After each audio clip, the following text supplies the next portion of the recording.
J'ai tenu personnellement à participer à cette réunion de travail par le fait que le problème de l'eau, de l'assainissement, atteint une ampleur considérable en Guadeloupe. Nous sommes tombés d'accord d'ailleurs sur une vision commune. Nous avons des techniciens en Guadeloupe et en Martinique qui peuvent s'occuper des problèmes de production, des problèmes de distribution. Notre faille en Guadeloupe et en Martinique, c'est le fait de la perception des recettes. Et à la Martinique, il y a une régie et qui englobe déjà un certain nombre de communes par la SACEM. Et nous avons aussi une régie.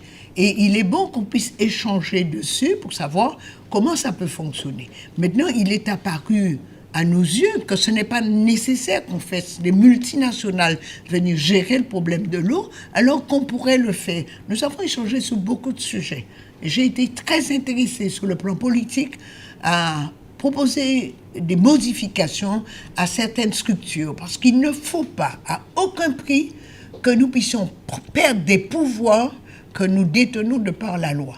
D'ailleurs, que j'ai décidé de me rendre à la Martinique et de regarder leur fonctionnement, notamment dans le transport, notamment pour les ordures ménagères. Je crois que les échanges sont indispensables pour une vision plus globale des dossiers à traiter. Dans l'Office de l'eau, j'ai découvert que l'Office de l'eau fonctionne avec des recettes que les abonnés versent.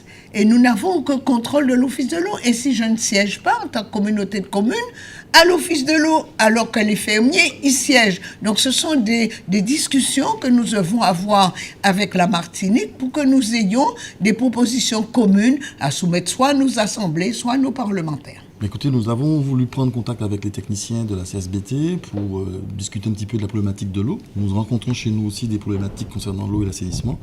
Donc il était important pour nous de pouvoir rencontrer des techniciens sur ce sujet. La présidente a souhaité nous rencontrer. C'est avec plaisir que nous avons pu partager un petit moment sur les problématiques concernant l'eau, les investissements, la politique de l'eau. Alors nous sommes très satisfaits du dynamisme avec lequel la présidente, je vous dis aujourd'hui, s'interroge et engage un certain nombre de choses. Et nous sommes une régie, nous avons une expérience de régie, mais après c'est un choix politique de décision du mode de gestion.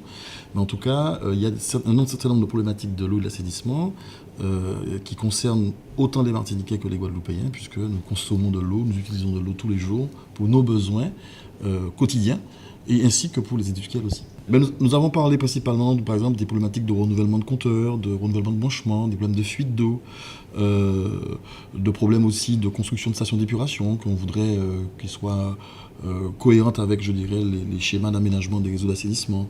La problématique aussi des compétences locales. Nous avons des ingénieurs et techniciens en Guadeloupe qui sont très compétents, en Martinique aussi, et donc par conséquent, il me paraît nécessaire de pouvoir maîtriser techniquement la gestion de l'eau par nous-mêmes, même si nous nous faisons de temps en temps assister par des expertises extérieures. Pour gérer de l'eau correctement, il faut une politique volontaire d'investissement pour renouveler les ouvrages. Et ça, que ce soit en Martinique ou en Guadeloupe certainement, que je connais moins bien, il faut une politique d'investissement qui accompagne, je dirais, la gestion de cette eau.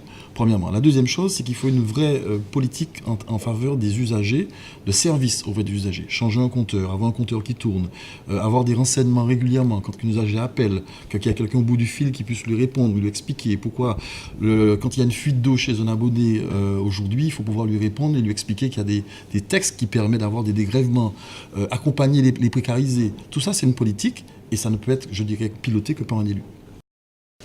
Jean-Max Corenson-Baudu, je suis Jean-Max Corenson-Baudu, je suis le directeur général d'Odyssey, la régie de la CACEM, en Martinique. Alors la CACEM, donnez-nous... La CACEM, c'est la communauté d'agglomération du centre de la Martinique. D'accord. Et votre nom? CORANSON, trait d'union, BEAUDI.